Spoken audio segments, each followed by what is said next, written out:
Let's kind of put everything together and what do we need to pay attention to and do when we're going out and shooting pictures. And so here's the basic camera checklist that you need to do before you go out shooting. Make sure your batteries are charged and installed, obviously. Make sure you got your memory card or cards and you have formatted them so that they're ready to go for new information. Make sure that the image quality is set to the way that you want it to be set, RAW, JPEG, or some combination of. Make sure that you generally haven't left anything in the menu settings in unusual ways. A lot of times people will go out shooting late at night and they'll do special things with their cameras that they forget about the next morning at sunrise. And then if you're going to be going on a big trip, you should shoot some test photos of like a white piece of paper. Not exciting, but it's going to tell you if you have dust on your sensor. You don't want to go on a major round-the-world trip with dust on your sensor that you have a hard time cleaning off because you don't have access to the right tools and services. So those are the basic things that I'm doing all the time to make sure things are up and running properly. All right, so your final test at the D7100 is knowing which things you're going to be changing on a regular basis. And they are listed here. These are the 10 things that you're constantly going to be moving back and forth. Most of them deal with exposure, some of them deal with focus, and some with just some other things. So let's run through a couple of scenarios. Super simple mode. Okay, this is where you just want things as simple as they can be. We're going to use the program mode. And we're not going to use the auto mode because we don't want to have child safety locks on everything else. For the auto mode, well, I'm not a big fan of it. Auto ISO does work pretty darn well. We'll want to make sure our exposure compensation is set at 0. Matrix metering will give us a good generic metering pattern that will work in many different lighting situations very well. Auto white balance does a very good job, so we're going to put that there. For focusing in auto mode here, what it's going to do is it's going to switch back and forth between single and continuous. I am not a big fan of this, but for a super simple mode where you might even be handing the camera off to somebody else, it does a reasonably good job. For focusing points, throw it in the auto mode. It's looking at all 51 points and is choosing whatever is closest to you. And in the drive mode, just one shot at a time in the single mode. But that's not how you are going to want to use this camera most of the time. So let's look at some other options. Let's go old school retro. So you want to do things in a more manual way. You're going to put your camera in the manual mode. You're going to set shutter speeds and apertures yourself. Now, maybe you're just going to be doing general photography, 125th of a second would do pretty good for general action. F8, because there's an old saying in photography, F8 and B there. And your ISO, maybe you want to shoot at the same ISO that you did with Tri-X film, so you'll be at ISO 400. And this will, of course, adjust according to the light levels that you actually have to deal with. On traditional cameras, they used center-weighted metering, and maybe you would like to try that. White balance, leave that at auto for right now just to keep things simple, and maybe you're going to flip that switch on the lens to go to manual focus, and you don't need to worry about focus points, and then you can leave your drive mode in continuous low for continuous shooting. All right, let's try something a little more serious here. Let's do some landscape photography. So what's going on in landscape photography is hopefully you're shooting from a tripod. At least you should be, or at least holding the camera very, very steady because you often end up with very slow shutter speeds. And you want to have a lot of depth of field where a lot of things are in focus. So let's think about how we're going to set up our landscape photograph.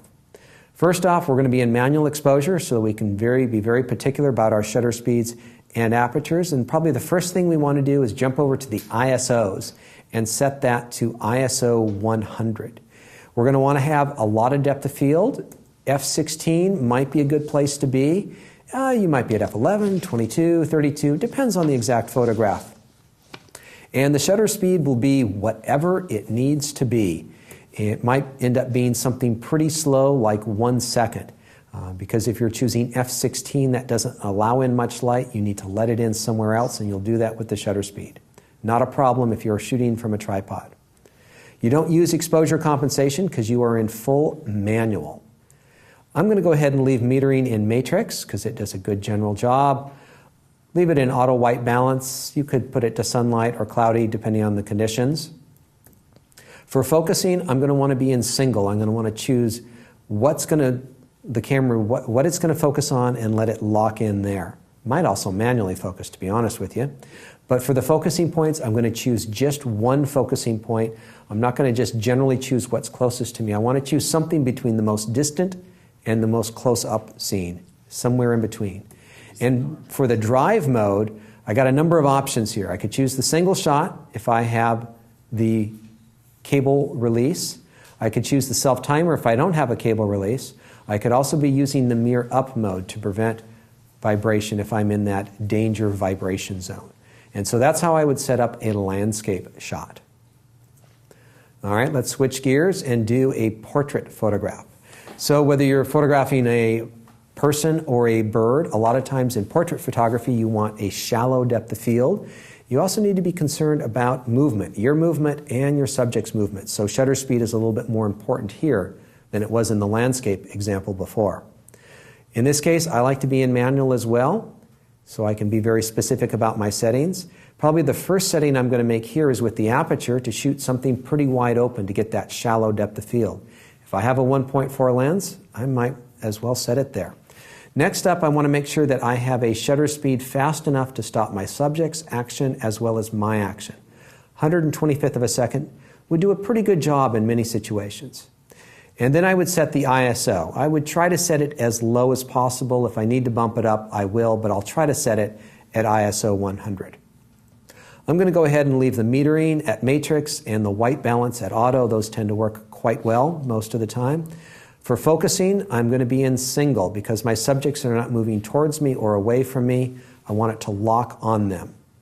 And I'm going to be very specific about the focusing point that I choose, one center point to make sure the eyes are in focus. And for the drive, I'm going to be in continuous high because subjects change gestures and facial expressions very quickly, and I want to capture a burst of them at the right time. And so that's what I would do with portrait. All right, let's do action. So here what's important is that our subjects are moving towards or away from us. We're going to need the focusing points to be grabbing on focus and adjusting focus. We're also going to need a faster shutter speed than in the portrait example to stop the action. In this mode, I like manual again. I want to be able to get my settings and keep them consistent. In this case, probably the first thing I'm going to do is go to a faster shutter speed like 500th of a second. I might need faster. 500's a good start. Next up, having a fast lens that allows in a lot of light, like a 2.8 lens, is going to be a big help here. A lot of sports action photographers love 2.8 lenses. And then as far as the ISO, of course, I want it as low as possible, but the reality is with faster shutter speeds, I often need a higher ISO like 400. Sometimes you might be up at 6400, but usually at least 400. And I'm going to keep that metering at matrix. I'm going to keep the white balance at auto. For focusing, this is the big change. AFC for continuous. We want the focusing to continually adjust as the subjects are coming towards us. And then the focusing points, we've got a lot of good options in here. My favorite is 9-point. It enables me to have a target about the size of my subject that doesn't take up the whole frame, that I can be a little bit particular with on where it is. And I might move it a little bit to the left or a little bit to the right, depending on the composition. 21 point would work pretty well, as might 51 point. For the drive mode, of course, I am going to be in continuous high so that I can get a series of shots, 6 frames a second, or maybe even 7 frames a second if I'm using that 1.3 crop mode in the camera. All right, let's say you want maximum sharpness. So there's nothing moving, you have no need for depth of field, you just want to shoot a picture and have it be as sharp as humanly or camerally possible. In this mode, I am once again going to be in full manual mode. First step here is the ISO at 100. Next step, aperture at a prime aperture for sharpness. With mini lenses, that's going to be around f11. This varies on lens to lens. The shutter speed won't matter if I'm shooting from a tripod. You might end up with a very slow shutter speed, but it won't matter because the camera is not moving. Metering, I'm going to leave it at matrix, and yes, I'm going to leave white balance again at auto. For focusing, single, I'm going to focus on a subject and lock in. I might even manually focus. And for focus points, I'm going to choose go back to that single point again. And for the drive mode, the same options we had for the landscape, using a cable release or the wireless remote, and potentially using the mirror lockup. Okay, one final one for you. This is what I call basic photography. This is where you're just kind of walking along, you don't know what your next picture is, and it could be almost anything. So how do you stay prepared for everything at once? In this case, I'm actually going to use just a little bit of automation. This is where aperture priority is really nice. I don't need to worry about shutter speeds. Well, I do. I just don't need to worry about setting them. I'm going to set my aperture to a reasonably wide open aperture like f4. I can adjust it anywhere from here very, very quickly. Under decent lighting conditions, I'll leave it at ISO 100. If I'm at night or inside someplace, I'll bump this up as far as necessary. But in general, I'll keep it started at ISO 100. I'll keep an eye on my exposure compensation to make sure that it's set at 0, and then I'll just be looking back over at my shutter speed to see what the camera is recommending and making sure that's appropriate for the subjects I'm shooting. I will again leave the metering at matrix, and I will leave the white balance at auto. For focus, I'm just going to go with single focus on a subject and lock in. And I'm going to be very particular about what I focus on with the single focusing point in the middle, because that's the best one on the camera. And then I will be using a drive mode just in single. If I need to take several shots, I'll just move up and down on the shutter release. And so folks, if you have made it this far in the class, congratulations, you are now a Nikon D7100 expert. So congratulations to everybody. Yay, well done. Well done. Well, thank you so much, John. Does our in-studio audience have any questions?